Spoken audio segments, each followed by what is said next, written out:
Oh iya, commute. Iya, iya. Commute, aduh. Ya, balik lagi berarti. Ya, selamat sore kepada teman-teman semua. Minal aizin wal faizin. Selamat menjalankan aktivitasnya di siang hari tadi, hari kedua di menjalankan aktivitas secara formal. Tapi kalau kita yang biasa non formal, ya menjalani hari seperti biasa saja begitu kira-kira. Lalu apa namanya? Kemudian hari ini nanti kita akan mulai 45 bersama pemateri yang sangat luar biasa, pembicara yang sangat luar biasa. Kita sangat berterima kasih nih Kak, karena mau apa ya, kalau kita menganggap membimbing kita yang masih mau merangkak untuk kemudian berbicara persoalan demokrasi, HAM, kemudian juga kebebasan. Karena kita berpikir bahwa kebebasan di dalam hal berpolitik, kunci utamanya adalah aksesibilitas terhadap civil society yang lain ataupun aksesibilitas terhadap pemerintahan untuk kemudian bersama-sama membangun negara melalui beberapa kebijakan atau bahkan mengevaluasi beberapa kebijakan. Nah, sebelumnya juga memang untuk diskusi ini Kak, mau ngajak FNF sama Indeks, tapi kebetulan mereka masih belum bisa gabung, jadi tinggal sendiri gitu. Tapi Tidak kita apa-apa. sangat berterima kasih karena bisa mau sharing dengan kita untuk bicara persoalan demokrasi dan HAM. Mungkin sedikit untuk persoalan demokrasi juga kenapa kita ngambil kemudian dari pasca reformasi, dan itu diambil dari perspektif HAM dan kesejahteraan sosial. Karena di beberapa tahun ini kalau kita sih menyebut sebagai di rezim ini utama sekali gerakan-gerakan mahasiswa itu selalu kemudian dipatahkan dengan beberapa isu, kemudian juga dipatahkan dengan kekerasan-kekerasan yang dilakukan oleh aparat. Karena masih ingat kita kematian almarhum Randi di Sulawesi pada saat demonstrasi menolak RUU KPK kalau nggak salah, atau KUHP pada tahun 2019. Kemudian juga gerakan-gerakan kita untuk kemudian menolak Omnibus waktu itu. Lalu juga beberapa bulan ke belakang kita bersama untuk kemudian menolak 3 periode kan begitu. Karena di satu sisi bahwa reformasi itu menjadi dentuman besar Indonesia akan masuk pada jurang demokrasi yang kemudian itu hampir mendekati, kalau kita pikir hampir mendekati freedom yang sedikit liberalistik tapi konstitusional. Nah, tapi liberalistik konstitusional itu juga akan dipermainkan melalui pemilu ya begitu kira-kira. Nah, makanya kita kemudian secara sukarela kemarin kita juga bergerak. Lalu kita juga bertanya bahwa apakah kemudian HAM dengan demokrasi di pasca reformasi itu dia berhubungan dengan kesejahteraan sosial. Karena ujung dari otoritarianisme ataupun misalkan ujung dari aritokrisme atau apapun misalkan atau demokrasi itu adalah kesejahteraan. Semuanya berujung pada sebuah kesejahteraan. Negara pasti mencita-citakan sebuah kesejahteraan dimanapun itu. Nah, itu mungkin sekilas dari kami. Selebihnya juga nanti mungkin bisa di-share oleh Kak Ilya. Nah, Kak Ilya ini dia merupakan ketua ya, berarti ketua Pusat Studi Hukum dan HAM di LP3ES ya. Nah, jadi memang kalau umurnya cukup sangat lama. LP3ES ini sudah berapa tahun Kak? 58 ya? Dari 1971, 50. Oh, 1950. Hampir menemani Indonesia dari sejak merdeka berarti. Artinya secara utuh demokrasi Indonesia pasti akan lebih rigid disampaikan oleh Kak Elia dari LP3S. Boleh Kak Elia untuk lanjut? Ya, baik, terima kasih perkenalannya ya. Sebenarnya saya sangat sekali diundang gitu. Saya juga akarnya juga sebagai aktivis dari Jawa Barat. Dulu saya kuliah di Unpad gitu. Dan sama seperti teman-teman, saya juga senang nih kayak begini nih, nongkrong-nongkrong sampai malam, sampai pagi, sampai nginep-nginep. untuk membahas isu-isu dan kemudian ya mungkin aksi juga ya sampai Jakarta seperti itu. Sehingga saya berpikir juga memang harus kaderisasi ya, dan kesempatan ini saya pakai untuk marilah kita sama-sama mengawasi pembangunan dan demokrasi di Indonesia seperti itu. Ya, saya kebetulan satu bidang ya dengan Mas Herlambang. Mas Herlambang direkturnya, saya wakilnya untuk Pusat Studi Hukum dan HAM. Di mana kita ini ya membahas isu-isu HAM ya, karena memang di demokrasi sendiri banyak isu-isu masalah HAM, terus kemudian dari pembangunan dan semuanya. Nah, saya akan memulai dengan konsep dasar tentang HAM ya, nggak usah terlalu ribet, nanti kita diskusi tentang isu-isu yang kontemporer. Oke, tadi yang pertama, slide berikutnya. Jadi sebenarnya konsep HAM itu adalah sebuah konsep yang universal gitu ya. Universal bahwa setiap manusia itu hak dasar itu harus dipenuhi gitu, seperti itu. Dia harus bersifat equality ya, setara, tanpa mendiskriminasikan seperti itu. Terus kemudian harus indivisibilitas, terus inalienitas, dan interdependensi. Artinya itu tidak boleh ada suatu kelompok itu yang memisahkan diri, merasa lebih benar, terus menghakimi lainnya atau menghambat suatu kelompok untuk maju secara vertikal seperti itu. Dan karena akhirnya society-nya itu sangat menjunjung human hak asasi, maka saling memenuhi ya untuk berkembang seperti itu. Dia harus bersifat adil ya, adil gitu. Terus kemudian kewajiban tanggung jawab negara itu harus dipenuhi, dan kemudian adanya kebebasan untuk mengungkapkan pendapat atau apapun seperti itu. Berikutnya. Nah, sebenarnya perspektif yang kita pakai ini karena banyak masalah, itu masalah ketidaksetaraan, ada inequality. Terus masalah ketidakadilan gender, bahwa ada pihak-pihak tertentu ya yang tidak bisa maju di dalam society, di dalam masyarakat karena masalah gendernya gitu. Nah, dua hal ini ya, masalah inequality sama gender, ketidaksetaraan dan masalah gender ini, dia sangat mempengaruhi keadilan. Masalah keadilan, terus kemudian masalah untuk membuat tindakan saling mengancam, masalah saling menghormati, terus saling tidak percaya, masalah kejujuran, terus kemudian juga masuk dengan masalah rumah tangga ya, ada kekerasan rumah tangga, dan masalah berbagi tanggung jawab gitu. Next. Nah, kebetulan karena kami dari Pusat Studi HAM, maka demokrasi kita lihat dari perspektif HAM gitu ya. Nah, ini sebenarnya sebuah pendekatan gitu ya, di mana kita memberdayakan manusia untuk tahu dan klaim hak mereka dan meningkatkan kemampuan dalam mempertanggungjawabkan individual dan institusi yang berkewajiban untuk menghormati, melindungi, dan memenuhi HAM gitu. Bahwa sebuah institusi yang paling kecil, entah itu keluarga, sekolah, atau apa, dan yang paling besar negara, itu harus bisa melindungi hak-hak orang-orang, individu, masyarakat di dalamnya. Terus kemudian dalam keterlibatan lebih luas untuk menentukan kebijakan yang berdampak bagi hak mereka. Ya, kalau misalnya ada kegiatan, maka dijaga agar tidak ada yang dirugikan seperti itu. Nah, prinsip-prinsipnya ya, yang pertama harus partisipatif, harus accountable, harus non-diskriminatif, harus ada kesetaraan dan pemberdayaan, dan harus ada legalitas. Next. Nah, hal yang sedang kita sangat perjuangkan itu adalah masalah HAM di ranah sosial dan kemiskinan gitu ya.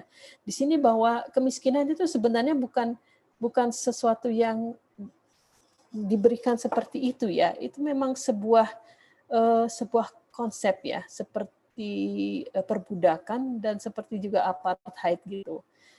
Dan kita bisa menghilangkannya dengan bekerja sama entah itu di tingkat komunitas atau dalam kebijakan atau di ranah lebih besar lagi. Kita lihat di sini ya, masalah kemiskinan itu kan karena pengetahuannya rendah. Terus kemudian karena pengetahuannya rendah, tidak bisa bekerja dengan penghasilan tinggi, terus tidak memiliki daya beli untuk mengakses pendidikan, modal segala macam gitu ya. Terus ya itu jadi saling jadi kondisi ini ya, cycle of poverty, siklus poverty itu yang membuat segenap masyarakat ya tidak mampu keluar dari siklus kemiskinan ini. Dan ini adalah sebuah masalah inequality ya, ketidakadilan dalam HAM, dan akhirnya mereka didiskriminasikan dalam pembangunan. Berikut, next. Nah, kita melihat ini di depan mata kita ya, terutama Jawa Barat yang banyak industrinya, terus banyak juga tempat-tempat pembuangan sampah ya. Beberapa tahun yang lalu kita pernah dengar itu sampai ada satu desa banyak meninggal itu karena akhirnya sampahnya longsor ke mereka gitu. Nah, itu juga masalah-masalah HAM. Kita melihat ada jumlah warga miskin yang bertambah akibat COVID gitu, dan karena di dalam riset kita di sini ya, yang paling berdampak itu adalah perempuan gitu. Yang akibat PHK atau kemiskinan, maka kekerasan terhadap perempuan meningkat. Terus kemudian warga yang tinggal di bawah kolong ya, kita melihat beberapa waktu lalu di Jakarta sendiri itu ditemukan bahwa ada kos-kosan 300.000 per bulan itu hanya sebadan saja gitu. Itu adalah kebutuhan yang seharusnya direspon oleh pemerintah, tetapi akhirnya disikapi dengan dibubarkan seperti itu, tapi tanpa solusi yang lebih lanjut ya, karena mereka tidak bisa dengan upah mereka itu membayar lebih. Terus kemudian masalah pekerja anak gitu ya, terus kemudian masalah buruh, yaitu di mana banyak dari mereka itu merasa terancam gitu ya dengan pola-pola kontrak yang membuat was-was apakah mereka bisa bekerja dengan tenang atau ada putus kontrak di tengah jalan. Next. Nah, sebenarnya segala sesuatu ini ya, masalah utamanya adalah ekonomi gitu. Jadi kita berusaha memahami HAM dari HAM sosial dari konteks politik ekonomi, bahwa politik ekonomi itu setidaknya di Indonesia dan di beberapa negara memang memiskinkan beberapa kelompok masyarakat ya. Terus perkembangan diskursus dan paradigma HAM untuk ramah pasar. Terus hegemoni dan dominasi elit predatorik lokal dan tantangan politik hukumnya seperti itu. Kita lihat ya beberapa kasus yang paling di depan mata ini masalah minyak gitu ya. Kelangkaan minyak itu adalah sebenarnya tip of the iceberg. Jadi titik dari puncak gunung es. Ketika kita membongkar ke tingkat produksinya gitu ya, di perkebunan kelapa sawit, perdagangan segala macam, di situ permainan beberapa pemainnya itu kan menjadi nyata ya, bahwa untuk keuntungan politik segenap kelompok ini yang sedang bersaing gitu, dampaknya kepada masyarakat. Nah, bagaimana itu nanti dampaknya terhadap warung-warung kecil, terus kemudian warung gorengan seperti itu. Nah, itu kan juga bisa pola pemiskinan ya, ketika mereka tidak dapat akses terhadap sumber dasar produksi mereka. Berikutnya. Nah, ini buat kita diskusi bahwa masalah-masalah HAM tadi itu kan sebenarnya sering ya jadi bahan aksi. Beberapa waktu yang lalu hari Kamis itu ya, di depan gedung DPR nih tumben-tumbennya nih bergabung ya mahasiswa, organisasi buruh dan juga emak-emak ya, emak-emak. Dan tuntutannya cukup menarik ya. Tuntutannya itu sosial ekonomi ya, kalau misalnya di HAM dan sosial ekonomi yang kita sedang bahas itu ya. Misalnya ya, ini dari BEM eksekutifnya ya, tindak tegas para penjahat konstitusi dan tolak wacana perpanjangan masa jabatan presiden. Terus turunkan harga kebutuhan pokok dan atasi ketimpangan ekonomi. Terus kemudian menindak tegas segala tindakan represif terhadap masyarakat sipil. Terus wujudkan pendidikan ilmiah yang gratis dan demokratis. Sahkan RUU Pro Rakyat.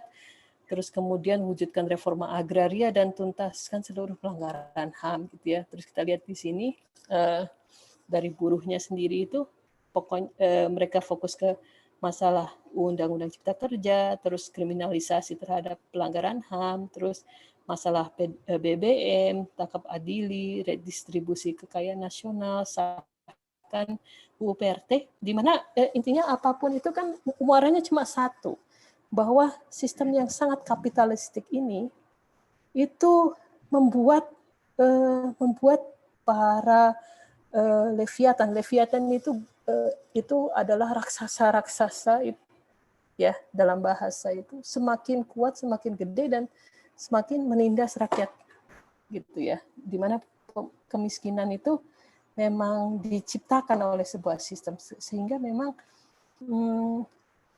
ada muncul pemikiran-pemikiran untuk entah itu ekonomi Pancasila, entah itu sosial demokrasi seperti itu ya, untuk sebagai tandingan dari pola-pola yang tidak hanya di Indonesia ya, cuma di hampir di seluruh negara itu mengalami. Next. Nah, isu-isu demokrasi. Jadi walaupun sebenarnya kita ini peringkatnya naik ya, menurut catatan Intelligence Unit The Economist, tetapi kebebasan sipil memburuk dan juga budaya politik. Beda pendapat dilaporkan ke pengadilan dan dijadikan tersangka ya, terus masalah politik dinasti juga, terus kemudian parlemen sebagai check and balance hilang kontrol, terus kemudian ada buzzer semuanya. Nah sebenarnya itu kita sudah merekam tuh pola-pola pelanggaran HAM dan demokrasi di buku kita ini, Outlook tahun ini ya, bagaimana pemerintah itu diduga ya membayar buzzer gitu untuk beberapa ya untuk mengkontrol masyarakat, terus kemudian isu-isu beberapa aktivis ya atau FPI yang ditembak mati, terus kemudian masalah HAM di tingkat lokal dalam kondisi pembangunan. Next. Nah, apa sih sebenarnya isu besar HAM di 2022? Nah, yang pertama itu masalah Undang-Undang Cipta Kerja ya. Menurut beberapa kelompok ini adalah sebuah alat untuk menjebak demokrasi, dan selain itu juga bagaimana selain Cipta Kerjanya sendiri juga masalah proyek strategi nasional itu yang memang menterabas banyak hukum ya untuk dilancarkan. Selain itu juga kita beberapa waktu yang lalu sempat menghadapi krisis pandemi terbesar itu akibat komunikasi yang begitu buruk, terus kemudian kolaps Vaskes dan banyak kematian naskes. Selain itu juga masalah siklus kekerasan terhadap warga Papua gitu ya. Terus kemudian masalah kekerasan eksesif terhadap diduga teroris. Selain juga FPI yang ditembak mati, terus kemudian masalah penegakan hukum, HAM, dan demokrasi, masalah impunitas ya. Seperti itu. Next. Udah ya terakhir ya? Ya, terakhir. Iya, baik. Itu saja sih sebagai pemacu diskusi ya, karena sebenarnya teman-teman di lapangan ini itu kan lebih banyak tahu isu-isu yang berkembang di Jawa Barat, jadi itu dari saya. Silakan. Oke. Baik, terima kasih. Mantik untuk teman-teman yang lain bicara juga sebetulnya. Jadi memang sepakat bahwa tadi disampaikan ada konektivitas antara ekonomi, politik, kemudian sosial juga dengan HAM, bahwa semakin kalau misalkan orang dia tidak merasa bebas dengan tindakannya. Jadi kalau kita memandang, Mbak, kalau orang secara mentalitas itu orang yang kemudian dia pendapatan kecil dengan pendapatan besar, secara mentalitas pendidikan ataupun misalkan mentalitas sosial juga dia akan sangat berbeda. Akan ada semacam minder gitulah, minder dari mereka yang kemudian memiliki pendapatan kecil dengan berbeda dengan mereka yang besar itu. Sehingga ada aksesibilitas yang berbeda terhadap terhadap negara ataupun sipil yang lainnya. Nah, beberapa kasus juga memang tadi disinggung juga persoalan gerakan mahasiswa, bahwa gerakan mahasiswa di bulan April kemarin ya, khususnya di bulan puasa itu, meskipun dalam kondisi bulan puasa, teman-teman Aliansi Mahasiswa Indonesia dengan BMC mereka juga menyerukan untuk seluruh mahasiswa itu bergerak kan gitu ya. Dan kita kira di Jawa Barat juga Kak, kemarin kita banyak melakukan gerakan juga. Memang pada saat itu terutama memang isu minyak goreng dan 3 periode itu. Tetapi minyak goreng itu kemudian yang menjadi bahasan pokok dan isu yang kemudian kita bahas, karena meskipun ada 4 tersangka ya, gimmick, kalau kita memandang itu adalah semacam gimmick pemerintah untuk kemudian menghentikan perguliran isu terkait dari 3 periode, karena akan menuju G20 yang karena media hari ini juga buzzer hari ini diarahkan untuk bahwa Indonesia seolah-olah dia menjadi aktor utama dalam di dunia internasional kan seperti itu.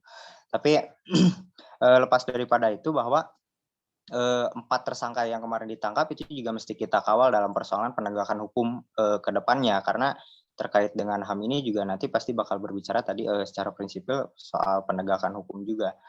Nah, mungkin dari teman-teman ada yang mau menambahkan atau misalkan ada yang mau mau menanyakan kepada Kak Elia ini, boleh. Ya, betul. Kita bebas saja diskusi, punya pendapat. Bebas. Ya, kita bukan dosen dan mahasiswa, kita sesama aktivis yang memang kebetulan berkumpul gitu.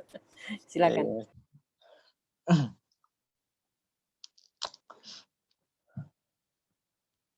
Mana?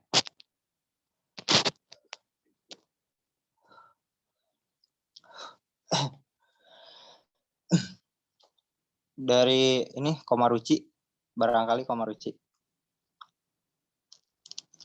Yuk, yang lain dulu coba.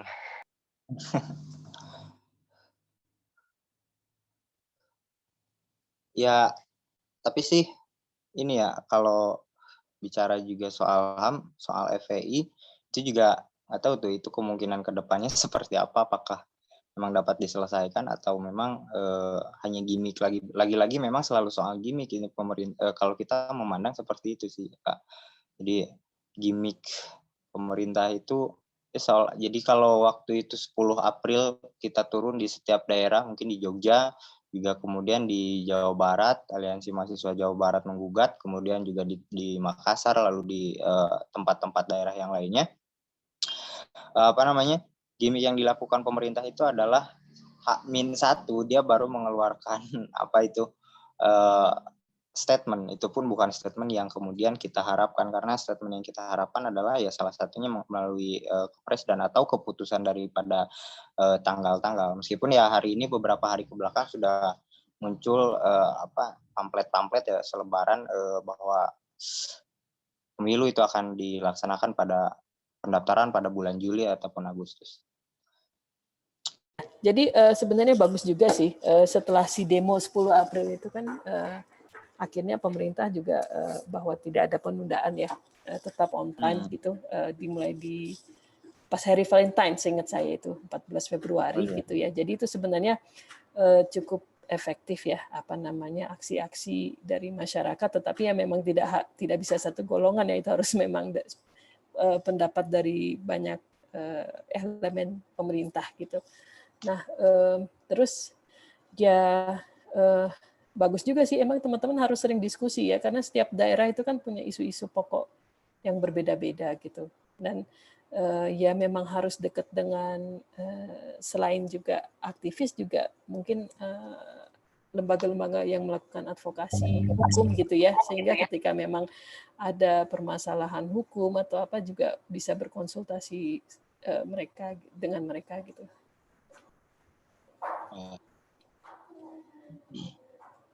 Nah, sebenarnya masalah HAM itu juga banyak tentang masalah gender gitu yang harus diperjuangkan ya dalam aksi. Jadi tidak selamanya kita vis-a-vis dengan pemerintah, juga masalah pendidikan perempuan, terus agar kesetaraan mereka dalam politik, itu juga sebenarnya isu-isu yang bisa kita kembangkan gitu sebagai aksi bersama gitu ya. Karena sangat sulit bagi perempuan itu walaupun bilang ada 30 kursi atau segala, tapi secara teknis itu persaingannya memang agak tidak ridho gitu perempuan dimenangkan sebagai legislator, apalagi kepala daerah, kecuali memang dia punya cukup basis yang cukup gede gitu ya, seperti itu. Jadi akhirnya yang muncul itu adalah persepsi bahwa perempuan hanya memenuhi kuota partai gitu ya. Iya, seperti itu. Itu pun kadang-kadang juga jarang di apa namanya diberikan seperti itu. Iya.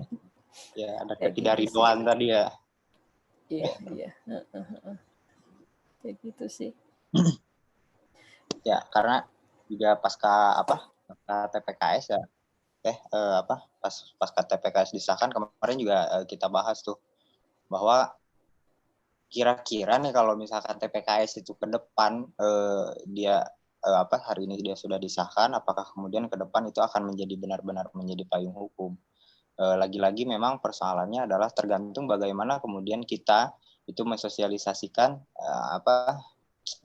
TPKS ini ke setiap kampus-kampus terutama, karena yang menjadi biasanya yang menjadi basis pelecehan itu kampus juga pada akhirnya, karena kalau dari teman-teman UPI kemarin di diskusi itu dia mengatakan di UPI sendiri pun ada beberapa tempat yang kemudian itu tidak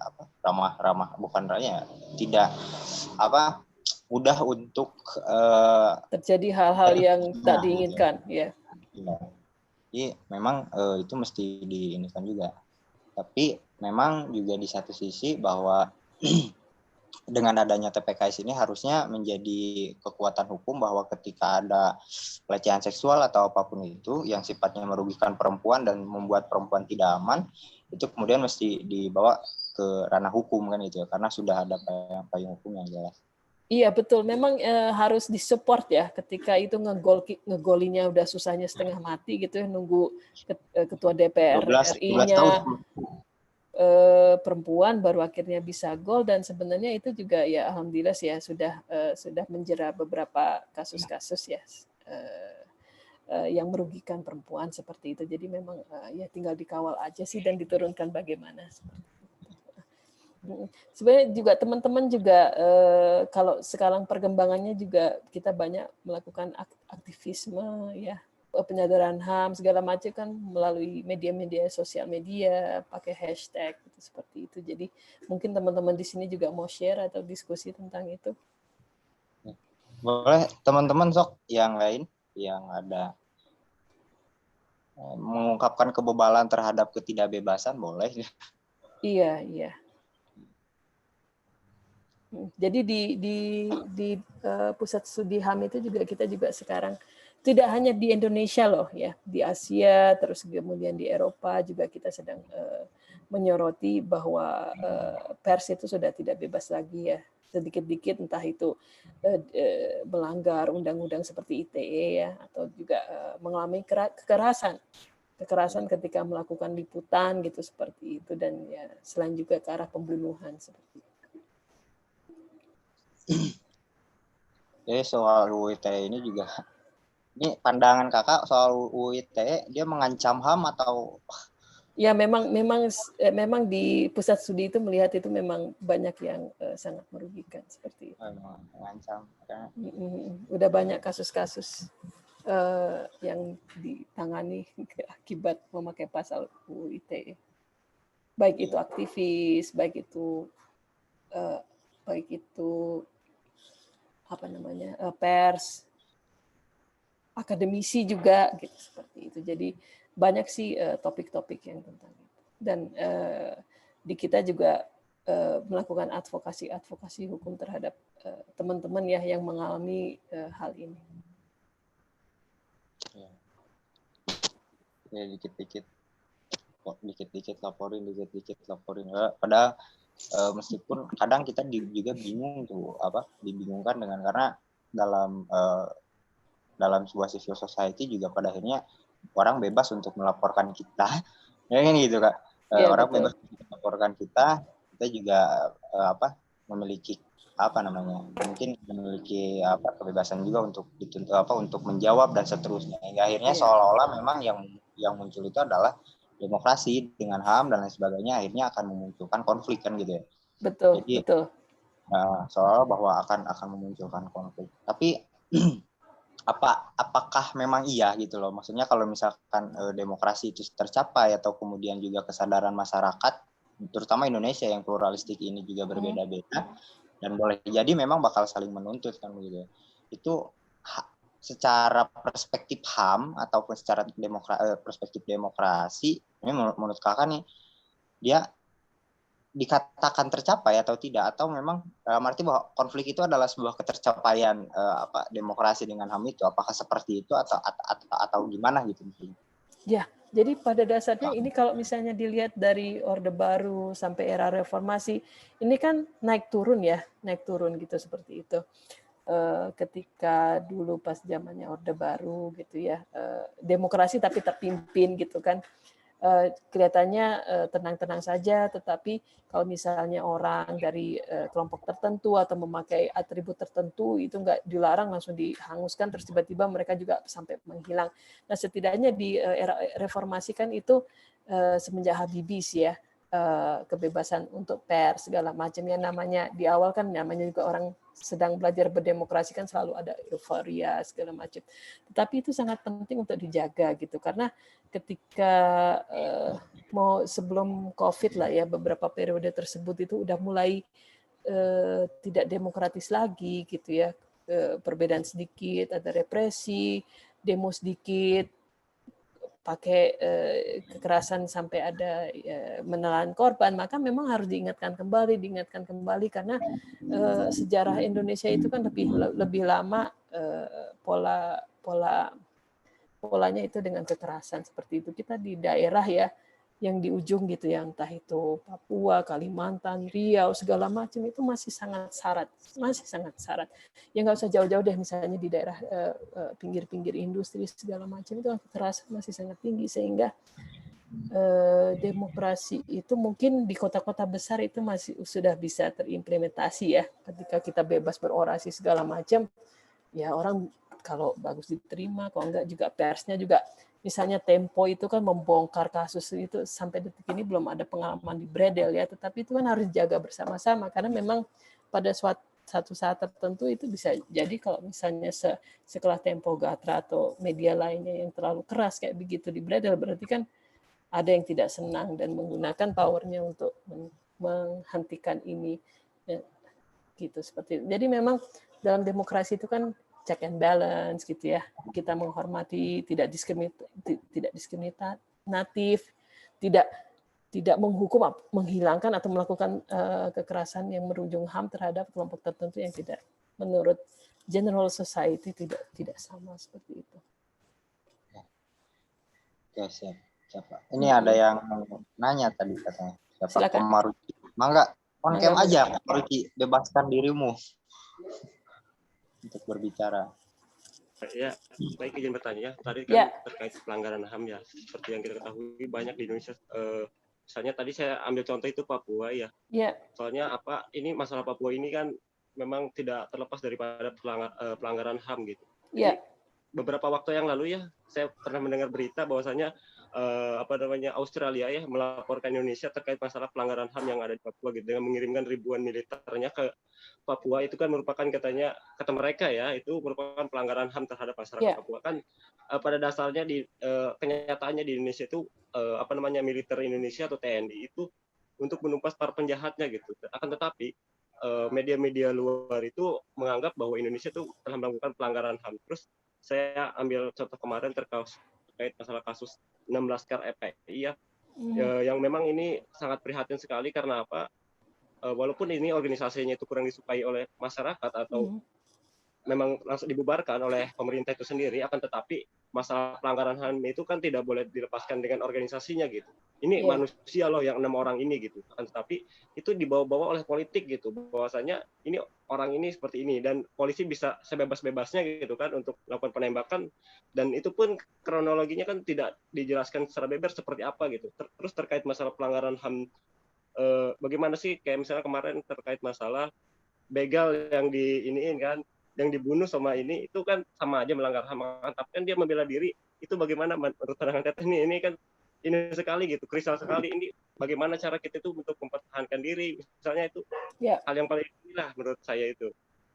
Masalah begal terus tadi ya, bagaimana Teh?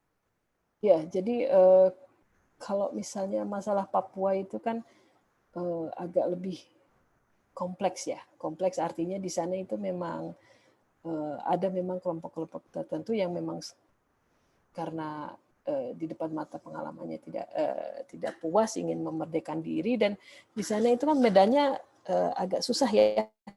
Artinya di sana itu ada pepohonan lebat segala macam yang bisa bermarkas di mana-mana gitu. Memang dari kasus-kasus yang kita tangani itu kan memang kasus-kasus HAM itu terjadi ya. Misalnya contoh anak SMP gitu kan sedang jalan nggak tahu apa-apa terus ditembak mati gitu, nggak ada konflik, nggak ada apa-apa ya. Nah tetapi juga tidak diusut tuntas gitu. Belum masalah tetua-tetua adat yang mungkin ada kasus-kasus penyiraman pakai air raksa dan segala macam. Memang di sana itu dari pengalaman saya pribadi juga banyak yang diusahakan untuk tidak keluar ya, berita-beritanya keluar, dan sebenarnya itu hal-hal kayak begini ya yang mungkin disoroti dunia untuk diselesaikan masalah HAM-nya gitu ya. Nah, tetapi sekali lagi ada pengalaman juga menunjukkan bahwa pihak aparat itu kan udah mulai berubah pendekatannya ya, ada yang lebih kurtual segala macam, cuma tidak menafikan itu ketika itu ada kelengahan juga ada penyerangan yang mengakibatkan ada yang luka atau meninggal dari masyarakat umum ataupun dari pihak TNI dan polisi gitu. Jadi memang sangat kasuistik. Jadi kalau misalnya orang melihat ada masalah militer dan HAM, memang ada gitu ya, ada kasus-kasus yang tadi saya jelaskan, entah itu salah tembak terus, tetapi juga masalahnya itu akan menjadi sangat kompleks ketika itu memang sudah ada peperangan yang masalah isu untuk separatisme gitu. Separatisme itu merupakan isu yang sangat berat. Nah, untuk masalah FPI terus kemudian segala macam yang terkait dengan kepolisian itu memang di kami itu melihat memang ada banyak masalah yang di ranah KUHAP gitu, seperti itu, sehingga kasus-kasus itu ya memang harus dikawal di dalam pengadilan, dan akhir-akhir ini juga sangat mengecewakan ya, karena yang menembak itu kan beberapa waktu yang lalu dibebaskan, seperti itu. Memang itu meninggalkan luka yang cukup dalam pada masyarakat, cuma ya memang perkembangan demokrasi ya seperti itu. Terus yang terakhir tentang itu ya, begal itu juga masalah KUHAP juga. Itu sih. Oke, Mas Agung, Kang Agung, kumaha? Ada lagi? Unmute.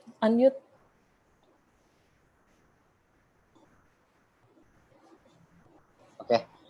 Itu Ci, ada yang mau di ini lagi nggak Ci? Atau udah? Mungkin tadi saya lebih kepada yang ini, yang begal itu gimana gitu. Soalnya kan kalau misalnya kita membela diri, ya nggak sengaja gitu kan bunuh orang, itu kan melanggar HAM gitu, hak asasi dia gitu. Tetapi dia juga kan mau merebut ini kita gitu. Iya, masa dia gitu. Kriminalitas. Kita ambil aja motor kita atau HP kita kan ini juga gitu.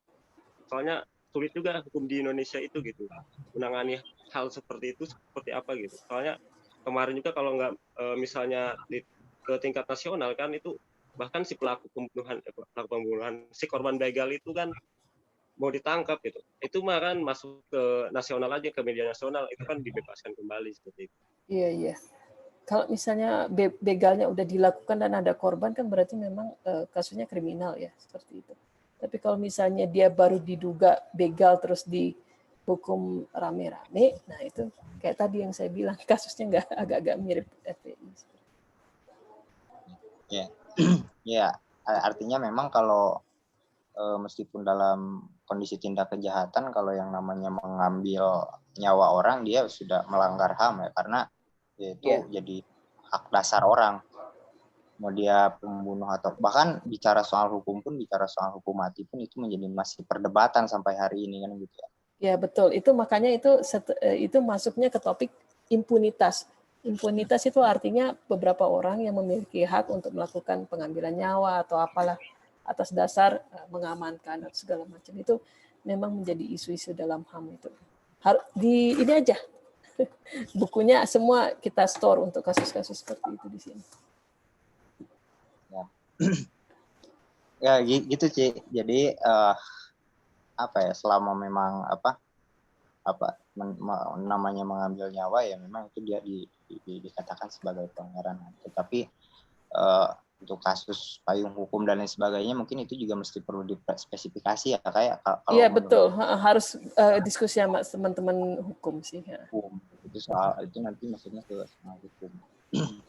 Karena ya kalau orang kita dalam moralitas kita barangkali memang juga akan lebih sepakat untuk mencabut nyawa koruptor ketimbang mencabut nyawa orang yang ya kan gitu ya. Kita akan lebih dalam moralitas kita, tapi di satu sisi juga moralitas dengan hukum dia akan satu sisi akan bertabrakan seperti itu. Iya betul. Begitu Ci, barangkali dari yang lain kalau ada yang mau disampaikan boleh. Iya. Kalau nggak ada kita next ini aja ending ya. next ending paling nggak kalau endingnya kita juga mau nanya soal kira-kira dalam persoalan tadi ya beberapa isu yang mesti dikawal kita hari ini di Jawa Barat sendiri untuk kemudian bisa sama-sama untuk kemudian menegakkan HAM ataupun membantu dan mendukung juga proses penegakan HAM juga tadi mengarah ke pemberdayaan menuju kesejahteraan sosial itu apa nih, gimana nih kira-kira saran dari kalian yang kemudian itu juga menopang daripada kegiatan ataupun beberapa programatik yang kemudian dilakukan oleh LP3IS itu. Betul. Yang pertama itu tadi masalah perburuhan ya. Masalah perburuhan, Omnibus Law itu sangat kental dengan Jawa Barat ya. Di sana kan banyak pusat-pusat sentra-sentra entah itu pabrik atau segala macam. Terus kemudian yang berikutnya itu adalah masalah proyek strategi nasional, KAK segala macam itu ya. Sebenarnya kita mendukung pembangunannya, tetapi dalam proses pembangunannya itu terkadang menggunakan kekerasan dan pelanggaran HAM, nah itu harus juga dikawal. Gitu. Nah untuk di pusat-pusat kota sendiri, kemiskinan itu masih tetap sebuah isu yang kuat gitu. Nah selain itu ya dibalikan ke teman-teman, kalau di mahasiswa itu apa yang paling berdampak itu kan teman-teman yang tahu seperti itu. Benar, sepakat tadi soal Omnibus. Karena juga di Jawa Barat itu ada wacana untuk memindahkan kota industri ke daerah Pantura, Indramayu, Indramayu Cirebon. Dulu pernah sempat ke daerah itu Indramayu, kemudian juga Cirebon. Memang sebelum dia jadi kota industri pun nanti itu dia juga sudah cukup panas dan membakar kulit ya guys. Yeah. Itu juga akhirnya bakal berbicara pada persoalan dampak iklim dan seterusnya. Ya kemudian ya ke depan juga kita kalau di teman-teman mahasiswa di Jawa Barat terutama juga kita akses dengan teman-teman yang di Bantar Gebang ya. Jadi karena kita punya teman orang Bantar Gebang, dia anak kecil tuh SMP, dia nggak sekolah. Kita pernah nanya ke dia, jadi dia pernah karena dia dekat dengan organisasi ekstra kampus, lalu dia sering diskusi di sana dan kemudian dia memutuskan untuk berkelana gitu kira-kira, berkelana dari Bekasi, kemudian dari Bekasi dia ke Bogor, dari Bogor dia ke Bandung, dari Bandung dia kemudian ke Tasik. Dia hanya satu yang kemudian dia bicarakan bahwa ada satu kasus yang kemudian mesti disoroti oleh semua orang kan gitu. terutama di Jawa Barat. Itu adalah kasus di mana kampung halamannya yang dulu asri, yang dulu indah, itu kemudian dirubah menjadi gunung sampah ataupun nah itu benar-benar ini masalah HAM itu. Gunung sampah masih. Nah, sampai sekarang setahu saya kontakan terakhir itu anak ini dia kelas 3 SMP lah ya, kelas umur berapa belas tahun. Tapi pemikirannya sudah cukup dewasa dan kerangka konseptualnya juga sudah cukup mumpuni ya. Mumpuni. Ya selalu mengkonsolidasikan dan ya itulah kemudian membuat kita tergerak untuk ini ada kasus di Jabar, salah satunya adalah persoalan sampah. Dia sampai nggak sekolah itu kenapa? Karena dia tinggal dengan neneknya dan neneknya itu hanya kemudian pekerjaan ataupun punya akses kerjaannya itu hanya yaitu mengut sampah dan lain sebagainya kan gitu. Akhirnya buat ke sekolah juga jauh kan, buat ke sekolah juga jauh, neneknya juga nggak mampu buat ngebiayain, akhirnya dia seperti itu. Iya, nah untuk menyelesaikan hal kayak gitu, maka mungkin diskusi berikutnya kita akan diskusi khusus tentang advokasi. Bagaimana kita mengadvokasi sebuah permasalahan yang berat, yang berhubungan sangat dengan masyarakat sampai itu selesai. Gitu seperti itu. Boleh. Kayak gitu. Boleh Kak sarannya. Ya, intinya sih memang di Jabar beberapa persoalan HAM, salah satunya memang tadi yang boleh jadi tersorot dan nyata ya, itu adalah persoalan sampah berarti gitu. Persoalan sampah juga persoalan tadi buruh ke depan yang mesti terus dikawal. Dan memang diskusi lanjutnya boleh tadi saran dari saya untuk kita lakukan ya, diskusi soal bagaimana kemudian tata advokasi untuk menyelesaikan beberapa persoalan HAM melalui jalur pemberdayaan ataupun misalkan jalur hukum. Iya, betul. Nah, jadi kuat di aksi, kuat di advokasi, kuat di hukum, gitu seperti itu. Sangat sepakat Kak. Iya. Terima kasih Kak karena sudah sejam sih ya, udah sejam. Iya nggak terasa. Nggak terasa kalau dalam masih bulan puasa kayaknya ini udah ngabuburit lumayan. Iya. Siap. Baik, terima kasih ya Kak. Terima kasih juga Kang Agung semuanya, Kang Komar, Mbak Yulia, Dini. Memang ini karena tadi ada ini ya, si linknya itu nggak bisa dibuka, jadi beberapa masih belum bisa masuk. Oh iya, siap. Jadi kita share di YouTube juga Kak, nanti biar sama-sama semua orang juga mendengarkan, orang tahu bahwa kita masih ada sebagian dan sekelompok kecil di Jawa Barat juga yang ingin dan selalu fokus dalam persoalan HAM juga yang mengarah pada kesejahteraan sosial mungkin seperti itu. Iya, mangga.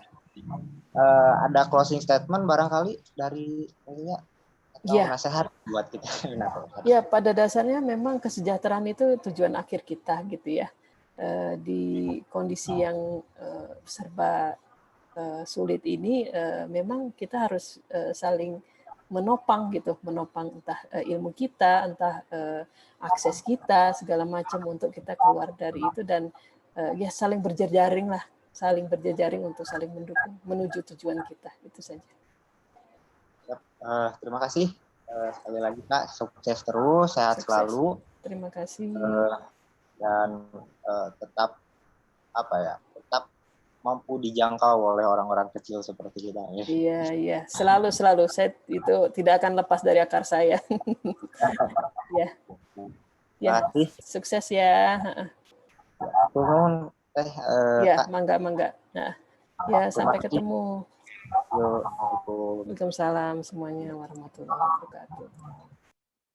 Ya, terima kasih buat teman-teman yang udah stay on juga ikut buat diskusi. Mudah-mudahan kita ke depan akan diskusi lanjutan bicara soal advokasi hukum dan HAM. Semoga ke depan kita bisa lebih aktif untuk kemudian berbicara dan memberdayakan persoalan ataupun mengadvokasi daripada persoalan kasus-kasus HAM dan hukum. Terima kasih dari saya. Kemudian wassalamualaikum warahmatullahi wabarakatuh. Waalaikumsalam warahmatullahi wabarakatuh. Nuntum.